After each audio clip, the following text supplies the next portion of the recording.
Okay, before we start, I'm going to introduce our two moderators today. First one is Mr. Harry Ying, Senior Advisor for U.S. House of Representatives, Honorable Ro Khanna, State of California Commissioner for Economic Development, Vice Chair of APAPA National, the President of San Francisco Bay Area Region, President of California-China Trade Committee, the founder and president of USA-China Link.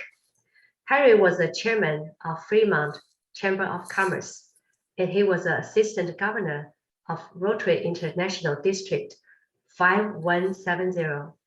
Harry is also the president of Fremont Rotary Club. Another moderator who is working on the clubhouse,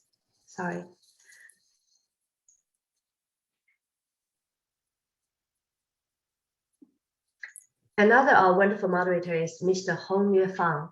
He is a co-producer of Asian Americans Network at Clubhouse.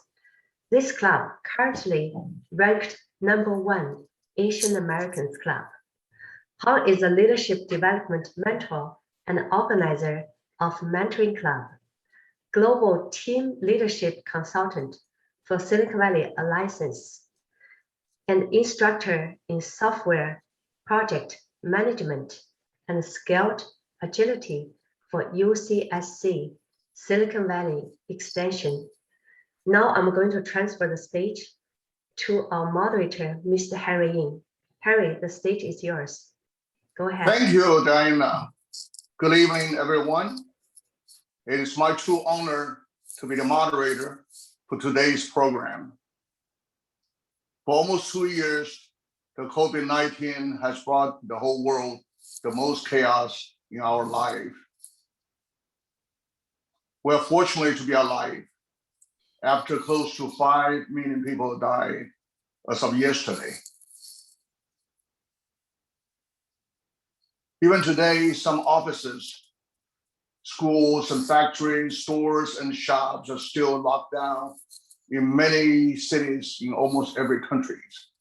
So most people's wallets are shrinking from less work or laid off. Government try to give us subsidized, encourage us buying more stuff. However, we can only working from home, causing many using the online ordering with Amazon, eBay, or others instead of in-person shopping. So e-commerce has become the most convenient shopping way, making it one of the most, probably one of very few winners in this pandemic. In the meantime, so-called zero virus tolerance policy forces factories to shut down. Many countries close borders. The freight industry had to lay off more and more people. So the entire freight transportation worldwide by land, sea, or the air have been in chaos. So give you one good example. The port of Long Beach in California, handling 40% of US import ocean freight, has been long jammed up with 80 or more container ships waiting to be offloaded for several weeks. The ocean freight cost has been jacked up 10 times in the last 1 year, from 2,000 to almost 20,000 per container. Now, the truck driver shortage is even worse, has raised to about 80,000 in the US, when 12 billion tons of goods are reliant on them to haul on the road a year. So the entire needed increasing of transportation has been totally out of balance between supply and demand. Now, consumers like you and me, we are at the tail end of these chain reactions. So finally, we start feeling the highest inflation in 13 years. So a crossing board cutbacks made a global-wide worry that a next recession is just around the corner. All of a sudden, Amazon permanently banned over tens of thousands of their seller accounts in violation of their review fraud. So blog accounts reaches as many as 50,000 or even more.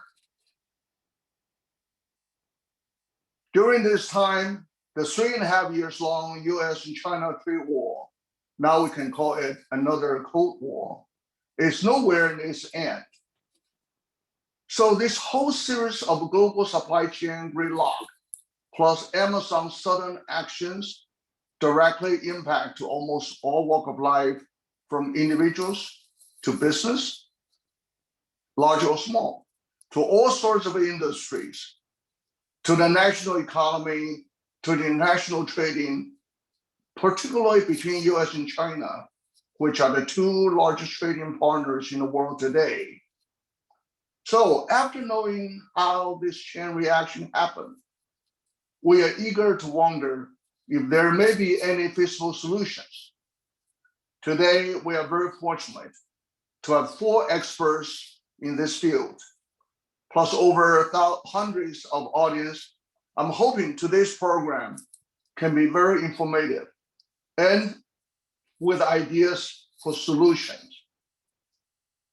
So now, please let today's 4 panelists introduce themselves in the alphabetical orders by their last name. So please have the first slide. And John, for 2 minutes, and then followed by Rosemary. John. John, unmute yourself. Now, can you hear me? Yes, go ahead. Okay, hello. My name is John Choate. So I have over 40 years in supply chain. And I started, as you can see in the career, sort of a unique slide is on the left are the companies and the contract manufacturers that I've worked with around the world. And on the right are some of the top customers. So I got my platform starting in the Air Force. I was a global logistics and systems officer, commanding one of the largest logistics squadrons in the Air Force of over 1,500 people. And in the last, I was implementing global supply chain solutions over 360 sites worldwide. I started my career in Corning Glass as a site supervisor, and I worked myself all the way up to a global vice president in manufacturing and supply chain. And I'm currently, as you see right here, with L&T Technologies as their top supply chain person. Academically, undergraduate, research biology, master's in behavioral psychology, and an executive MBA in lean manufacturing. And in my spare time, I'm a member of several professional societies, ASCM, ISM, ASQ, where I'm actually a board level. And then the big thing that I bring in, that part of the presentation, so I've been both in the private and the public sector, and I've also lived offshore in Mexico and in China. Thank you, John. Rosemary, please. Hey everybody, I'm Rosemary Coates. I am the president and founder of Blue Silk Consulting, which is a global supply chain management consulting firm. I've been doing management consulting and have worked for Hewlett Packard and some other big companies and have been doing this for about 35 years. I also founded and run the Reshoring Institute, where we are today helping companies evaluate their global manufacturing strategy and determining where in the world they should be manufacturing. I've worked with over 80 supply chain clients worldwide, very often in foreign countries, spend lots and lots of time in China. And I've written 5 books on supply chain management that you can see there.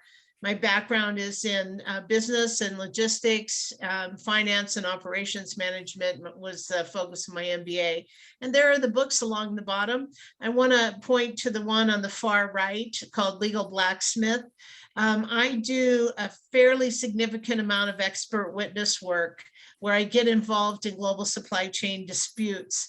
And on one case that I was working on with an attorney in Cleveland, we worked together for about a year on this case, me as the expert and she was the lead attorney, and we decided to write a book together. So that particular book is written in each chapter has 2 sections. One is on the functional area, such as forecasting, planning, procurement, manufacturing, warehousing, logistics. And then the back half of each chapter has the legal precedent and the legal clauses that need to be included in your contract. So it's a sort of handy dandy desk reference. The one on the far left is 42 rules for sourcing and manufacturing in China. I've worked extensively in China, helping companies set up their global supply chains. And I'm really looking forward to answering the questions today. Thank you, Rosemary. Greg Tanaka, please. You'll unmute. No? Unmute yourself. Okay, can you guys hear me now? Yes, please. Okay, so sorry. Well, Henry, Diana, really appreciate both of you guys, and Hong, thank you for organizing this. Really appreciate this opportunity. So my name is Greg Lynn Tanaka. I currently serve on the Palo Alto City Council. I'm on my 2nd term right now. And I have quite a bit of experience with the supply chain issue. So my company, Percolata, where I'm founder and CEO, we worked with 35 large retail chains. So these had footprints all over the world, Japan, China, US, all over Europe. And the kind of work that we did for them was forecasting. So we would forecast basically the demand that they would get, and then also hook up into their inventory management systems so they could figure out when they needed to place orders, and we would forecast that. So I have a very detailed technical perspective of the challenges involved with trying to get the supply chain truly humming. It's quite difficult. The other perspective I have is I'm also running for US Congress. I'll be running for election next year. And one of the big reasons why I'm running is Asian American representation. So in Santa Clara County, where I'm running, we're 40% Asian, or nearly 40% Asian, but only 6% of the elected officials are Asian. In Congress is even worse, only 3% are Asian, this versus 6% of the population. And I believe that the country should have a stronger relationship with China and the rest of Asia, especially from the West Coast point of view. It's one of the fastest growing parts of the world. And I believe that for the United States, what's really important for us is to have a vibrant economy. So I have a very strong perspective on the federal and regulatory aspects of supply chain. Thank you. Thank you very much. The last not least, Dr. Xiaohua Yang. Hello, everyone. I want to thank Diana and Henry for inviting me to this event. I'm Xiaohua Yang. I'm a professor of international business, and I'm director of China Business Studies Initiative at the University of San Francisco School of Management. For over 25 years, I've been teaching and researching international business around the world. I publish in the area of internationalization of firms, international R&D strategic alliances, sustainable business, and corporate social responsibility. As an academic leader, I organize international conferences in industry forums and serve as journal editor. And I frequently speak at academic industry conferences and forums.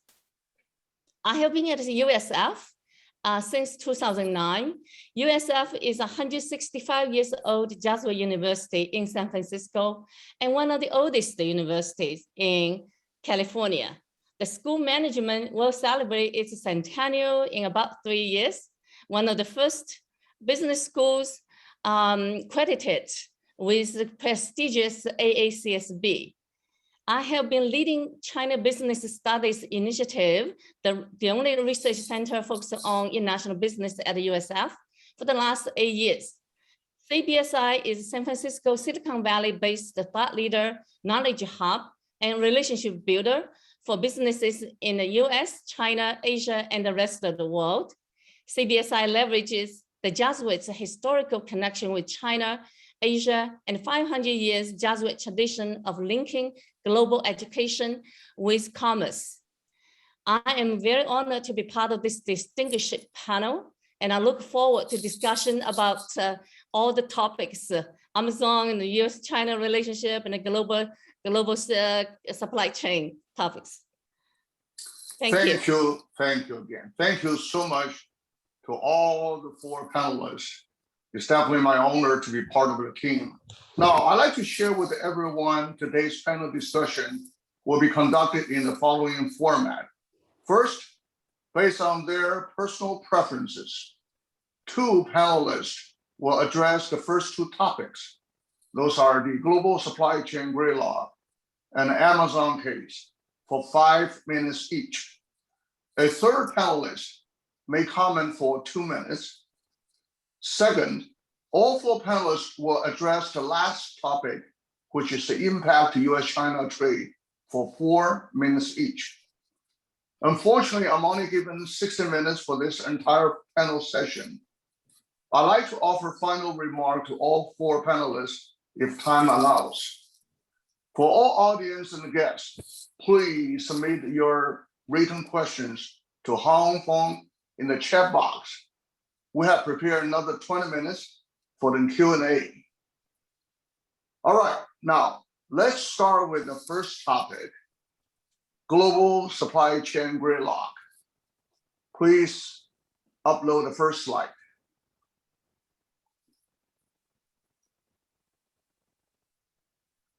Sandy. Sandy, are you there? I think Sandy dropped. Diana, can you please? Yes, Harry, Sandy said her internet was cut off. So you can go ahead and I will figure out then how to solve the problem. Just go ahead. Thank you. Okay, so let me upload this picture.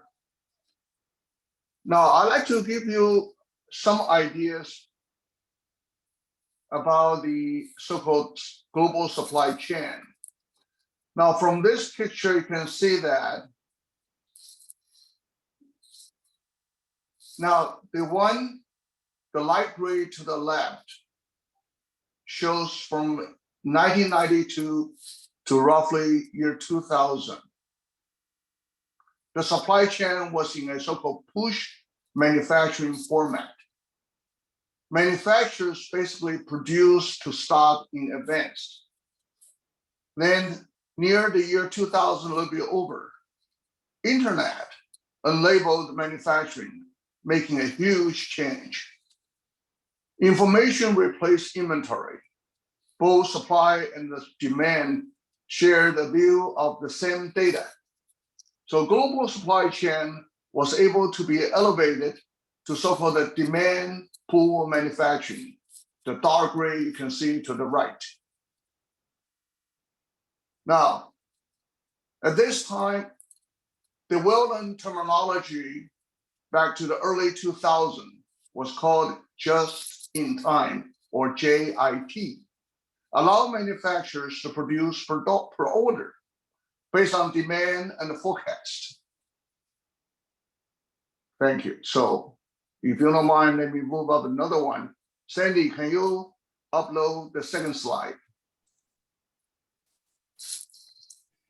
Sandy? Yes. Are you able to upload the second slide? Thank you. Now, I'd like to share with everyone this so-called the 3 tiers of global supply chains. Now, you can tell that before the final manufacturer on top the tip of this triangle pyramid, there could be as many as at least 3 tiers of suppliers underneath. From very bottom one, we call the very simple parts, to a little bit more complex parts or components. Then to the tier 1, we call the pre-manufacturing or pre-assembly. Before this will reach to the we call the final manufacturers. Next one, please.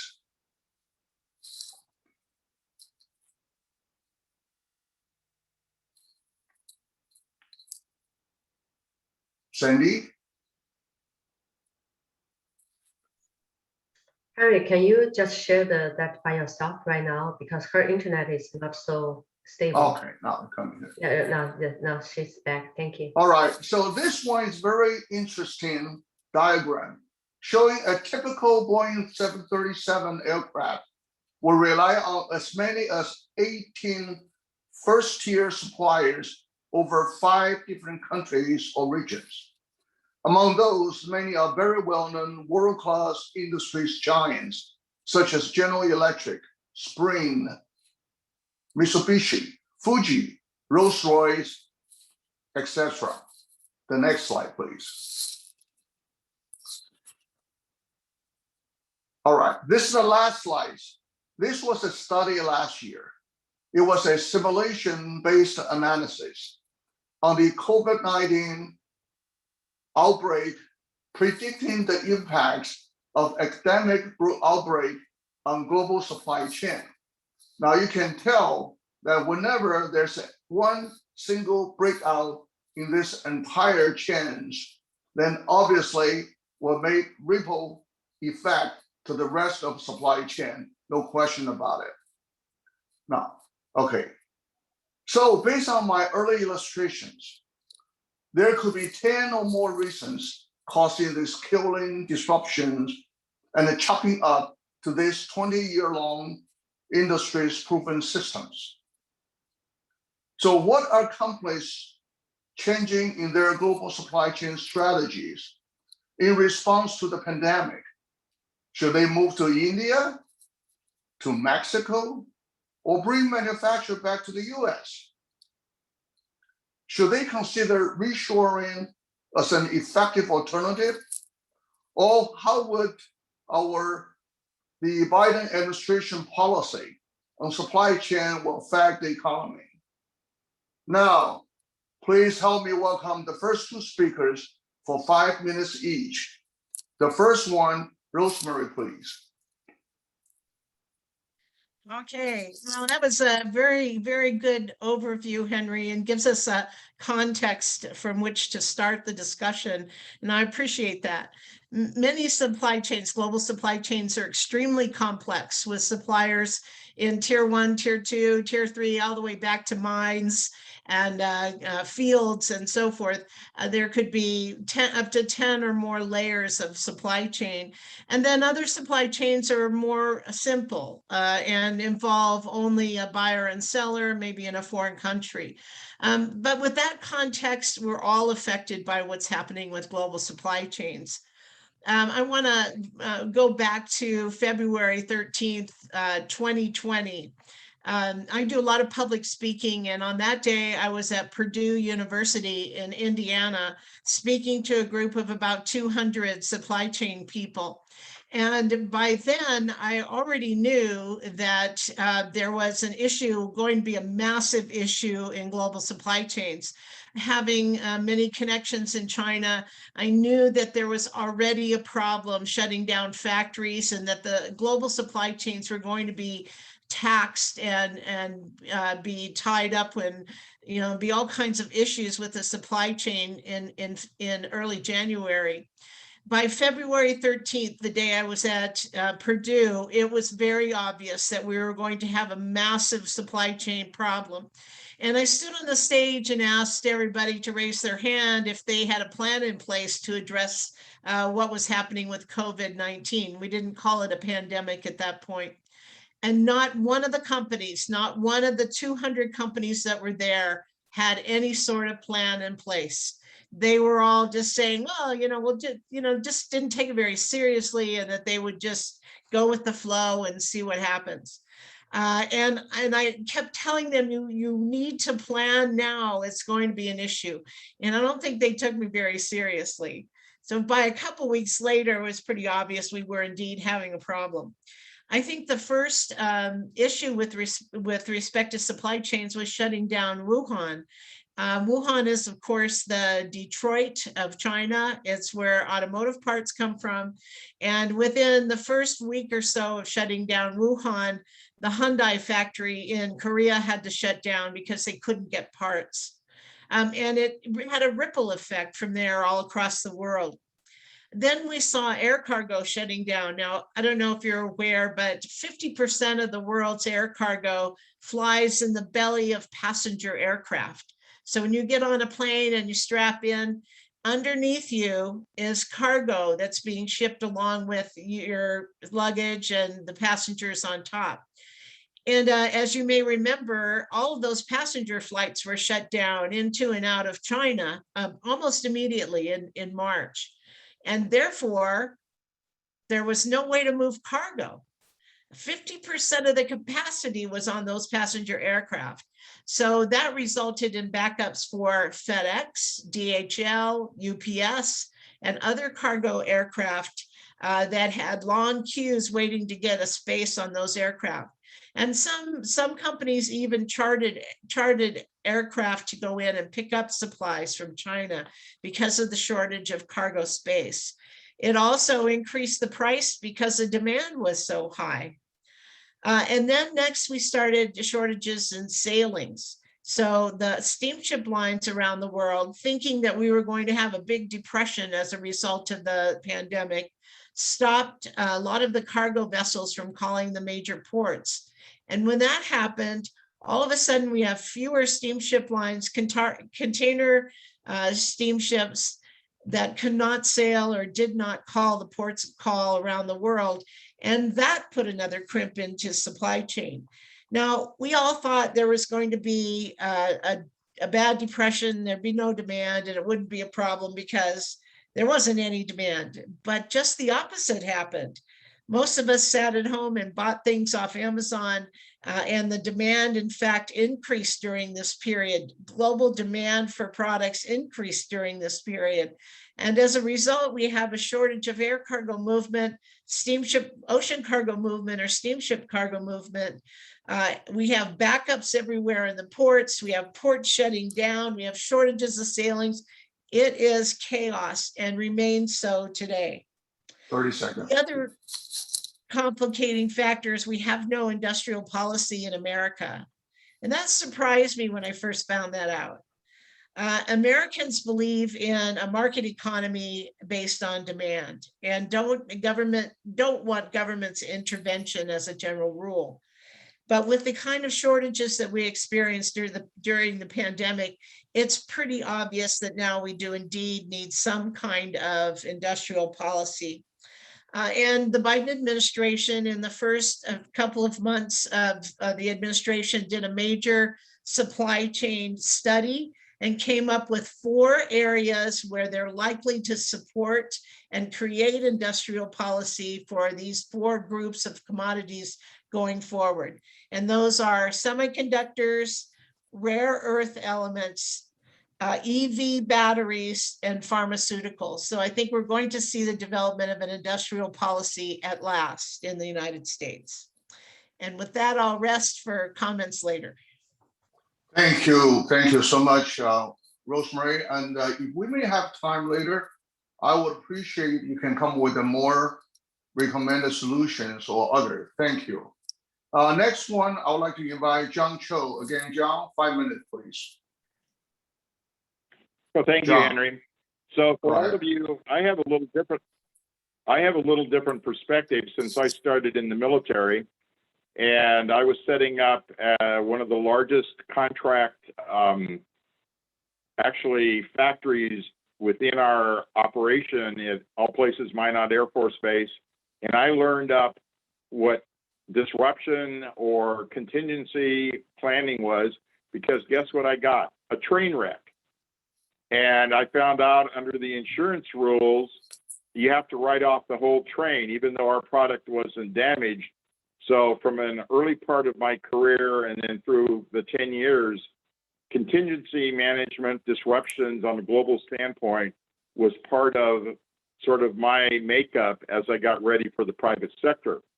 And I want to caveat it for everybody to understand that the disruption, even with COVID, hit specific certain like industries. So it hit the pharma, it hit the healthcare. Those are examples where they really didn't plan for contingencies, where others actually did. So it's really dependent on the industry. So like when I was overseas and setting up a factory, both in Mexico and China, if I lost based upon capability, I had to plan for actually moving physical factories either nearby or actually to another country. And one thing, letting you all put you perspective, there's actually 4 areas of what we call outsourcing. So there's onshore, which is the US. There's nearshore, which could be geographically close, but not necessarily based on language. There's farshore, and there's a new one now called hybrid, where the management is based in the US and you could have the resources offshore. So there are actually 4 areas that you look at. So the key thing is that you're looking at on a basic supply chain model, I'm gonna plan, I'm gonna basically then source it, I'm gonna make it, I'm gonna deliver it, and this sounds funny, I might return it. So after Christmas, get your cheaper thing. So that's actually built in the supply chain model. So the key thing is, this is very interesting. When we talk about COVID, and I was even educating my boss, he said, John, COVID, #1 disruption. I said, no, #1 disruption is actually factory fires, which are up 143% worldwide right now. That's the #1 disruption. And then you get into mergers and acquisitions and sales. So those are all built into typical supply chain models that the standard person is going to look at that is in the supply chain area, like all of us experts here. So that's a part of it. So as we see the different areas that are, say, influenced by all the ships backed up, it's really a logistics disruption. Then we can get into the union, we can get into the politics, and that's political. It's a different type of disruption. So the more that you add complexity into it, the more the challenge you have of actually solving the gridlock. So just to let you know, I'm working on some projects currently now and where we're addressing the gridlock based on, of all things, resources, manpower resources. So we're looking at robots, and this is under what they call Industry 4.0. And this is the introduction of smart robots and machines. And now looking at also now the next level, which is Industry 5.0, which is actually the interactive process of people interacting smarter with machines than they do currently in any other area. So gridlock isn't new. It is something and how you view it based on your industry.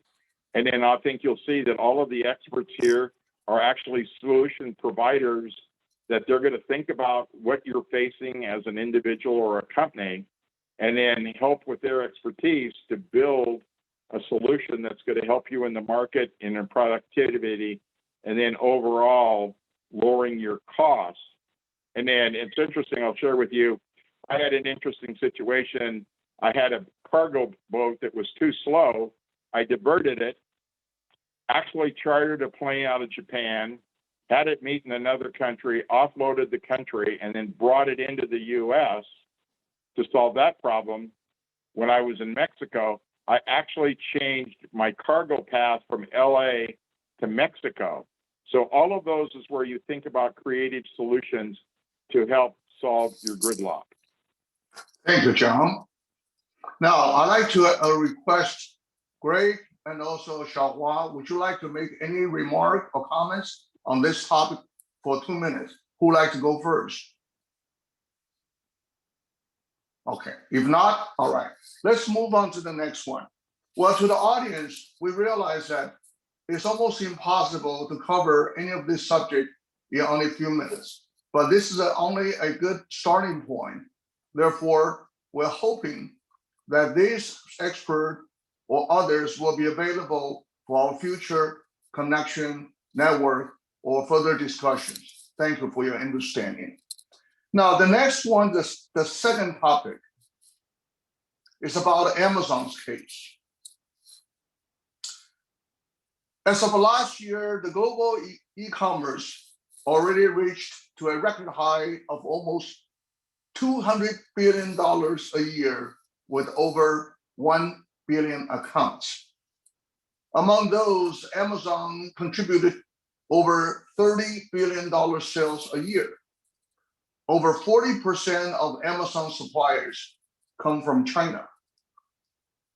In the industry, it's quite common that a seller will take advantage of online shopping frenzy, using old and new methods to boost the rating on products. So reviews and inflated ratings have been problems for Amazon and others in the industry. Some consider it as an internal issue. Some will consider those actions taken by Amazon legitimate. It will be very appropriate to perhaps to resharp the industry's ethical standards. So when Amazon blocked accounts in violation of its rules, obviously they also hit other related accounts. So was this a penalty decision based on the rules of the platforms, or was it a strategic decision? Either way, this a sharp rebuke by Amazon could easily paralyze the upstream supply chain and destroy Chinese enterprises in very large quantity. Other major players such as Walmart, eBay, Costco, are they also victimized by this case? Or have they been benefit from this? Now, please help me welcome the next two speakers for 5 minutes each.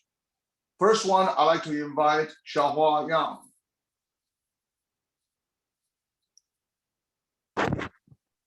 Thank you, Henry, for giving me the opportunity to talk about Amazon. When we talk about Amazon, I think we should put things in perspective. Yes, there are a lot of different views about this. Some of them think this is politically motivated. Some of them think this is a good business decision. So let me put things in perspective. First of all, we know there are about over 3,000 sellers have been banned from Amazon right now. Now, however, Amazon has about 800,000 Chinese sellers. So that means the ones that have been banned just made up of about 0.4% of all sellers. That's not a very big number, right? If you think that way. And so why there's such a shock wave going through, and why there are so many debates? I actually looked it up, and in fact, the mainstream media actually has not paid a lot of attention to it. And what did that mean? It probably means the mainstream media believes this is probably not politically motivated. If it is, I think that it will cut mainstream media a lot of attention. So mainstream media probably think this is an internal business decision. In fact, in many ways, I would say it is. This is not the first time that a platform like Amazon has purged sellers like this. It has happened in the past. Alibaba has purged many sellers in China. And so why this would cause so much attention? I think a lot of attention actually is within the Chinese community here in the US and in China. Because today, the internet goes, viral immediately.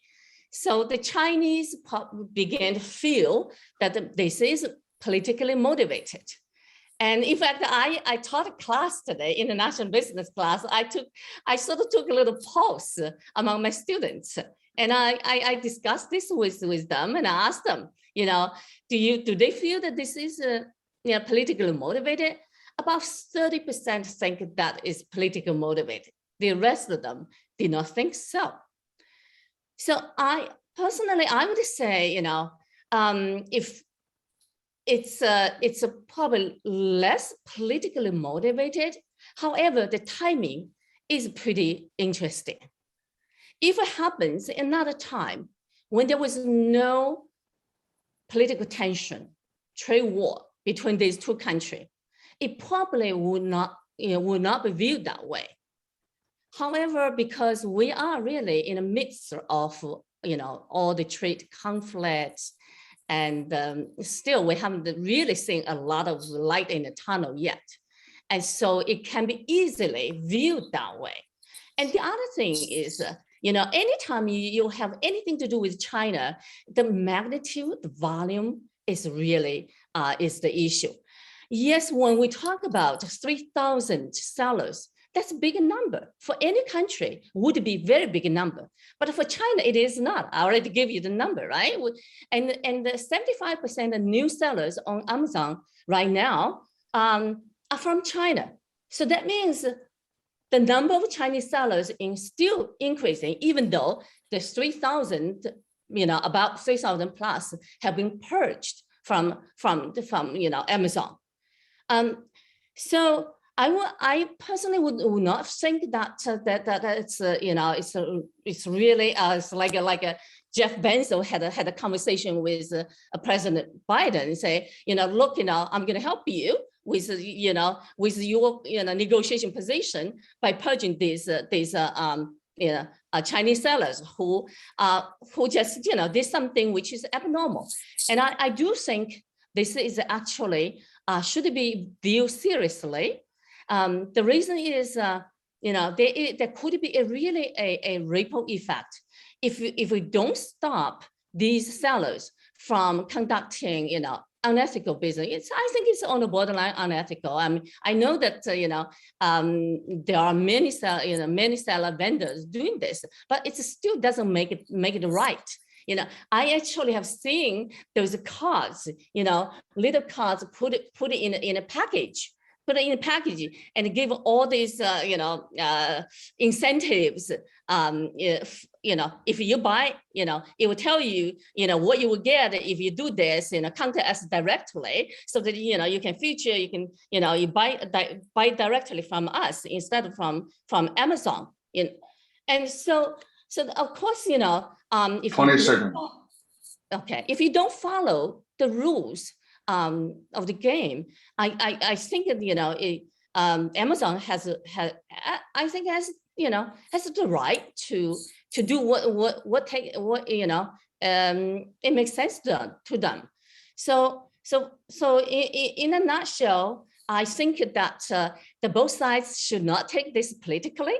It should be a moment of teaching, because if these sellers get away with this, that means the other 800,000 sellers could say, well, if they can get away from this, I can get away as well. Now, that would totally disrupt the marketplace if we allow that, right? Thank you. Thank you. Thank you. Well, thank you, Professor Yang. The next one, would like to welcome Greg Tanaka, please. Thank you, Henry. I largely agree with the professor on a lot of her comments. I'd like to give a different perspective as well, which is that retail is changing. And we all know that retail is changing from offline to online. We're all ordering more and more stuff online. But the change that a lot of people haven't really seen, but it's pretty dramatic, is this whole idea of direct to consumer. So in the past, the retailer and the manufacturer would be separate. But what's starting to happen is they're starting to become the same. And so the great thing about that is they're more responsive to consumer demand, which is great. And it usually has lower prices to the consumer. So it's kind of a win-win. Now, I think the ramifications of all this is a lot of those manufacturers actually are from China, right? And what is the impact of all of this? And I think what we should do as a country is really focus on what is the impact to the consumer? How do we make sure the consumer in our country gets the lowest price and the best quality and the best service? And with that kind of as the North Star for us, that's, I think, how we should form our policies. So for instance, for the past three and a half years or so, there's been a steady push to raise tariffs, not just with China, but with other countries as well. And this actually, tariffs are actually one of the things that started World War II, right? Really, World War II, part of the economic depression. I mean, just a lot of issues. And the rise of tariffs, especially on Chinese goods from the previous administration, really overall was not good, right? I think it caused an escalation of trade relations. It increased prices for the consumer. It helped some manufacturers here, but not a whole lot. And one thing that it did on Amazon, if you look at some of the charts, is the Amazon sellers that were US based got hurt a lot more than the ones that were China based. So that wasn't good. It kind of backfired, even though you would think it should actually help a lot of the US sellers. Now, the reviews and ratings, I think the professor is absolutely right. There's been a lot of stories about people getting shipped things they didn't order so they could actually show, fake numbers and have fake reviews. And so in the lens of trying to make sure that we have the best consumer experience and prices, I think eliminating these bad reviews, eliminating sellers who are being manipulative is actually really important. And I understand Amazon's point of view, which is it's hard to do because there's so many of them and they're like whack-a-mole. You hit one on the head and another one pops up. And so I think using technology, machine learning is actually a really good thing, a good way of trying to solve this problem because it's really hard to do manually. I think Amazon's been trying to do that. I think technology is something where technology is a place where this could actually help improve the situation. Ironically, the current congressperson is trying to ban recommendation engines or this kind of technology, but I think for us, it could actually help the consumer at the end. The other aspect to think about is the inflationary policies that we have. They're really hurting the working poor, but with free trade, this will help the inflation. This will actually help keep prices in check and help keep things affordable. I've already heard from a lot of people about the rising cost of things from gasoline to food. I heard it's going to be expensive Thanksgiving this year. And so that's a big problem. And I saw one of the questions from one of the attendees about running the ports 24/7. So my wife worked at a company called Flexport, which is a shipping logistics company. And she was telling me about all the stories about how freight went from, a couple thousand to an order of magnitude more. And so I think running the ports 24/7, trying to really streamline the trade among countries, both from tariffs as well as logistics, is actually really important. And it's a way to actually help overall economic prosperity for the country. And so I think that, having the reviews in a more, truthful reviews, having, intellectual property that we're not, people aren't infringing on other people's intellectual property is actually really important. Although I think Amazon probably could have done it in a more gradual way instead of just all at once. But I know how tough it is technology-wise because there's so many new sellers popping up. It's hard to know who's legit and who's not. But in general, I think we want to really promote the experience for consumers and really make sure that they have good prices, good products, and good service. And so everything should be kind of in support of that. Thank you. Thank you so much, Greg. I'd like to request the other two speakers, if you'd like to make a comment, John or Rosemary. I have a comment. Yeah, 2 minutes, please. So I too have a client who told me they were paying 17 times more for a container from Asia to the US than they were just 2 years ago. And of course, there's an awful lot of products that are stuck out in the ocean with big queues at the port of Los Angeles, Long Beach, and Oakland, where that cargo just isn't moving. But it doesn't stop just at the port. It also includes all of the truckers, the warehouse networks, and the final mile distribution that includes the whole supply chain that is disrupted at this point. Difficulty finding truck drivers. There are all kinds of issues up and down the supply chain. I think what we're seeing though is an economic shakeout, and by that I mean those products that cannot handle the additional logistics costs. Those companies are going to go out of business because they simply can't afford the logistics cost. And so we're going to continue to see this kind of shakeout until the logistics world rights itself. And I think that's 18 to 24 months out before we get in the container imbalance addressed, more steamship lines calling on the ports, more air cargo capacity, and so that we can get things moving around the world once again. Thank you, Rosemary. John, you want to make any remark for 2 minutes?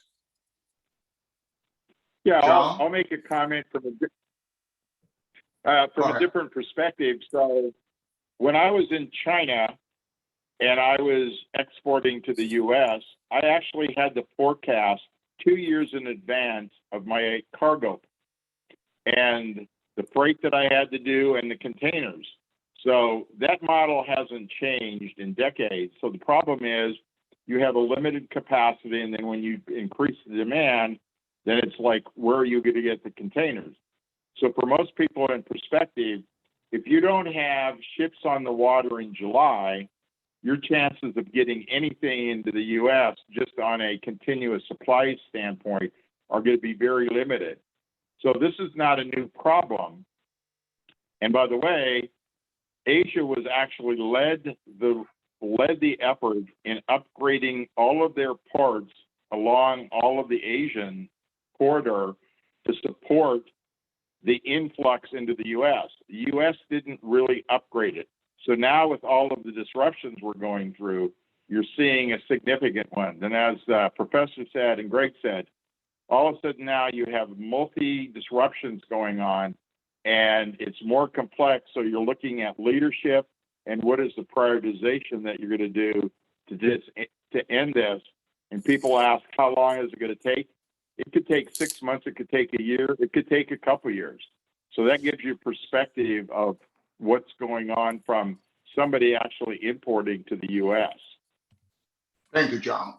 Now, before we move Oh, on, Henry, can I make one else? Do you have time for one other comment, or do you have to run? You have to move on. No, unfortunately, later. No problem. Hopefully we'll have time. Thank you. Apologize for that.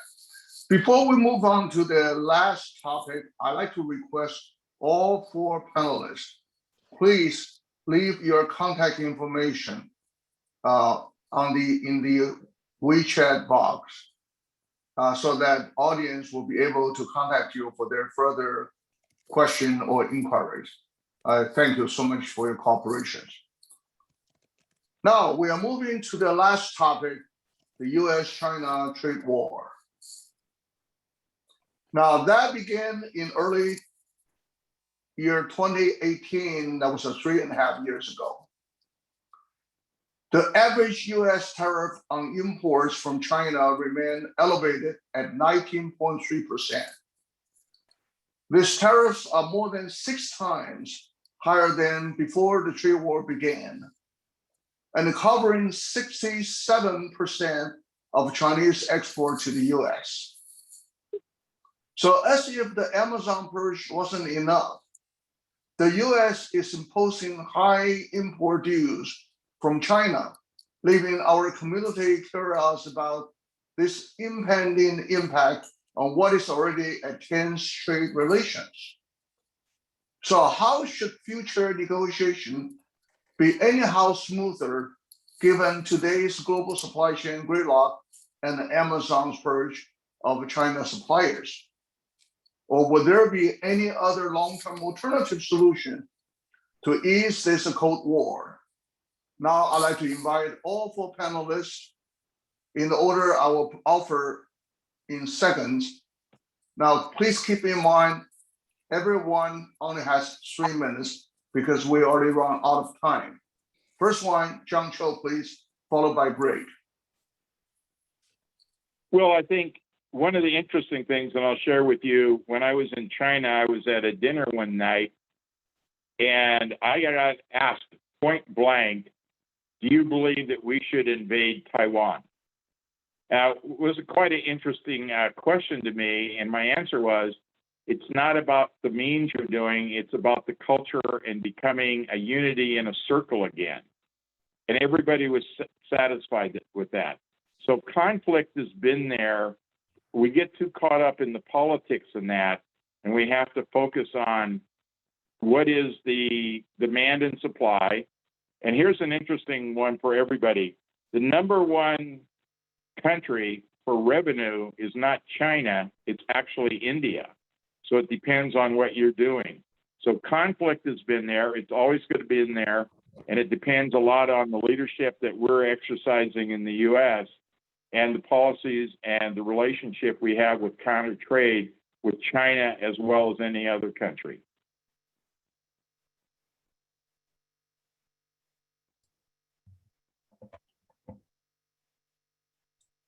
Henry, I think you're muted.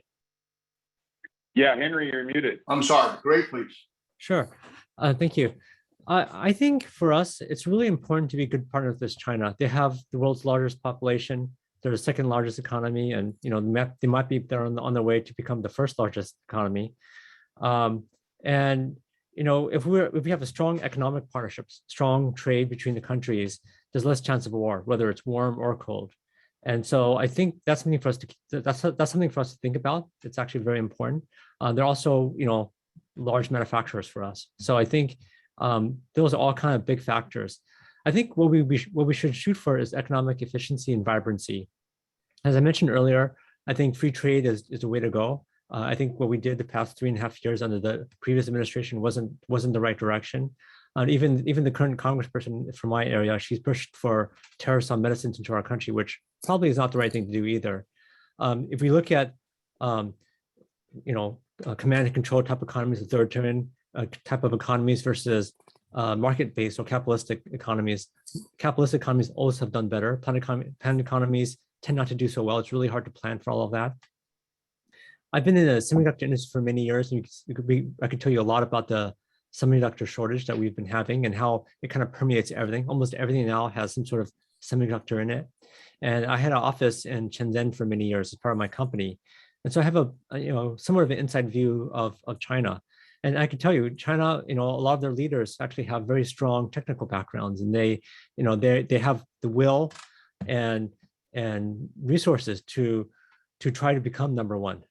So I think one thing, and I saw one of the questions from one of the attendees about IP, intellectual property rights, and I've worked for an intellectual property company, probably one of the largest intellectual property companies, as well as SNOPS, which is the world's largest electronic design and automation company, $50 billion company.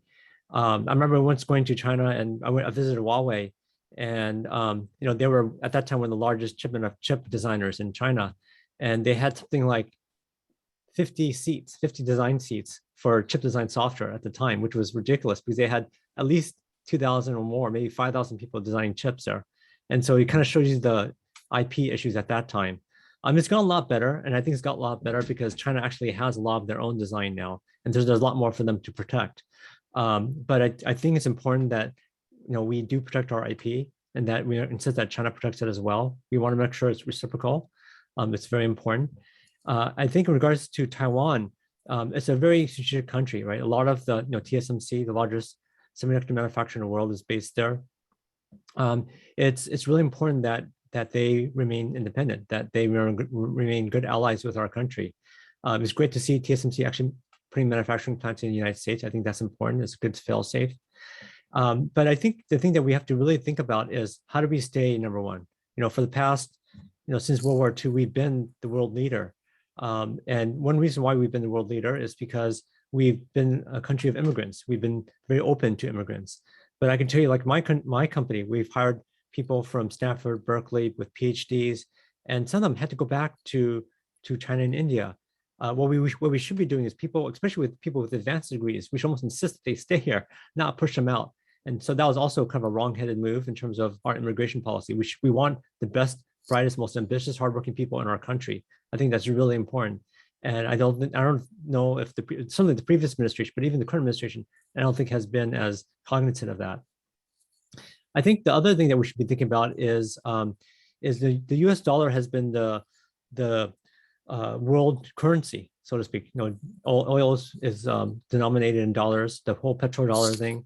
But you look at China and their CBDC, central bank digital currency, they've been pushing pretty hard to displace the US dollar. So I think we have to think about that. And unfortunately, I think a lot of our leaders right now aren't thinking about the fact that China is pushing really hard to displace the US dollar as the global currency. And that's going to make our lives here in our country very, very difficult because we enjoy very low interest rates. We enjoy, the fact that we can run up really big debts because we are the global currency. But if we lose that, that's something that we have to worry about. And I think not enough attention is being put on that. I think the other thing that we've been lacking is a response to China's Belt and Road Initiative. And unfortunately, even some of our leaders here in our country don't even know what that is. But it's a dramatic effort from China. They call it the New Silk Road, right? They're basically putting massive infrastructures, all the way from China all the way to Europe, through Africa, a whole bunch of different countries, and they're trying to have an immense international presence. And I don't think we've been very good about responding to that. China is becoming like the preferred trade partner as a result. And so we have to think about that and how do we counterbalance all of that. And yeah, I think the other aspect that we should be thinking about in our country is, we have something pending called the PRO Act, which makes it very hard to be independent contractors. And so that's another thing that we should be solving, is how to make sure that, we make it easy to do business here, because, what's happening in China is starting to crack down on some of their tech companies. They also have been making it tougher to do business in China. And so that's an opportunity for us, but we should not respond the same. We should actually make it easier for us. So we should make it easier for business to happen in our country, not harder. As well as promoting some of the things like autonomous driving. But thank you so much. Thank you, Greg. Thank you so much. I apologize. Unfortunately, I wish we could have more time for everyone to freely express your opinion. And again, fortunately, I've been given a very limited amount of time. I apologize for this. Xiaohua, would you please? And then the final one will be Rosemary. Xiaohua, please. Yes. So I want to share with the audience what I learned from a dear friend of mine, a dear friend of CBSI, Bob Sealing. Bob Sealing is China legend. He unfortunately passed away not too long ago. But here's something I will ever remember what he said. He actually told me what the late Secretary of State George Shultz told him. He said, for China, US-China relationship, it's a dynamic, complex. You got to have a different approach. And the approach that George Shultz proposed is this. You're going to have three buckets. The one bucket for all the issues that you can easily agree on. And one bucket for the issues you probably will never agree on. And one bucket for issues you may and may not agree on. I thought that's a great approach, because something that you can never agree on, why do you spend time on, right? Put in the bucket, leave it aside. Something that you can easily agree on, you probably don't need to spend a lot of time, and you can work together easily. And you might want to spend more energy on the areas where there's a possibility you can agree on, but it takes some time to work it out. That's the middle bucket. Middle bucket, the first bucket. So I thought, here, climate change and issues like climate change, right? And terrorism, and these are issues, are global issue. Hardly any country can go alone to tackle it. It needs global partnership. This is where the two world's largest economy should work together, work on that bucket. And there are issues like what they all mentioned about Taiwan and some other issues, something you probably never be able to agree on. So leave it alone, don't spend too much energy on it. And so I'm going to say that the Amazon issue is one of the things which actually the two countries probably can utilize to actually ease the trade relationship. Here's a bunch of Chinese sellers who I think they have very questionable business practices, and they literally violate the rules of the platform, the company, and here these are the ones probably I think in China side, the policy side, I think they should use this as a moment of teaching and sort of do something and to help the US, to help a company like Amazon. But I heard actually there was something, just the opposite. I heard that that these Chinese sellers were given actually some help to set up a separate platform to sell on their own. But I thought that maybe they should reconsider that kind of approach. It's a time because it's no longer, like 30, 40 years ago where, the competition is just ruthless and tough and people just don't follow any rules I know in those days. I mean, even some of the biggest, the best company in China, have done that, and even that US as well, did not follow a rule, carry out some very questionable business, conduct. And so, but today is, things become more transparent, things are, we have the AI platform, and why, Amazon able to identify the 3,000 companies because they have AI powered system. They can identify easily, right? And so why there's so many China, because I said, it's magnitude, anything about China is just big volume, big magnitude. It sounds pretty bad. Sounds pretty bad, right? But it's in reality may not. So I just think that the both sides should not finger point, should not, company-wise should not take sides, be pragmatic and solve the real world problem. Well, I think that you want me to stop, otherwise I'll continue. So I'll come back if there's opportunity, okay? Thank you. Last but not least, Rosemary, please. Thank you for leaving me for last so I can wrap it up. First of all, I have a comment that Greg mentioned something that I think is very, very important. And that's that the leaders of China are primarily engineers and scientists. So the leadership, the highest levels of government are people with a certain perspective. And what are they in the US? They're almost all lawyers. And that to me is a very fundamental problem when you're trying to negotiate with one another. If you approach a situation, a problem from different perspectives. Dr. Yang mentioned, putting things in 3 buckets, and that one bucket in the middle where there's potential for negotiation and really making some progress is very, very important. Mm-hmm. And that is where I think the tariffs on US imports or imports to the US from China and vice versa. So the 301 tariffs and the 232 tariffs on imports into the US need to be renegotiated. As Greg pointed out, these are taxes. They are additional costs, but add no value. And that's a problem. That makes everything more expensive. It doesn't add any value to what we're buying. And it's just not the right thing to do economically. So we need to put that in the center bucket. We need to look at it from both perspectives, a lawyer arguing one side and a scientist arguing the other side. And understand that at some point we need to get the temperature to come down a little bit and to really negotiate those differences so we can get rid of those tariffs. And long term, I think that's the right thing to do. However, they are quite popular in the US, especially in the red states, in the central US where most of the manufacturing is done. Those tariffs are very popular and are thought to be sort of anti-import so that more manufacturing can happen in America. And that is the way that people are thinking about it, talking about it, and therefore our politicians in the US are going to respond that way. So it's up to a lot of us who have a better, more thorough economic understanding to try to educate people and to help them understand that these tariffs are simply taxes on incoming goods into the US that we are all paying for. Every one of us as consumers pay for those tariffs.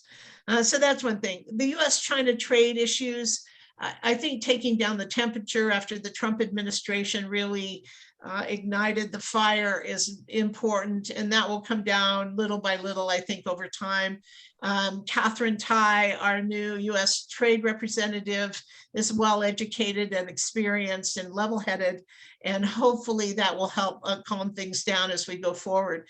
But it isn't going to happen overnight. There's a lot of damage that was done, and I think now is the time for us to start repairing that damage. Thank you so much. Now, thanks to all the speakers. This wraps up today's panel sessions. Special thanks to all the sponsored parties. And later on, we would like to name each one of them. But now I'd like to hand over to Hong Fang for the Q&A. Hong? Great. Okay, thank you.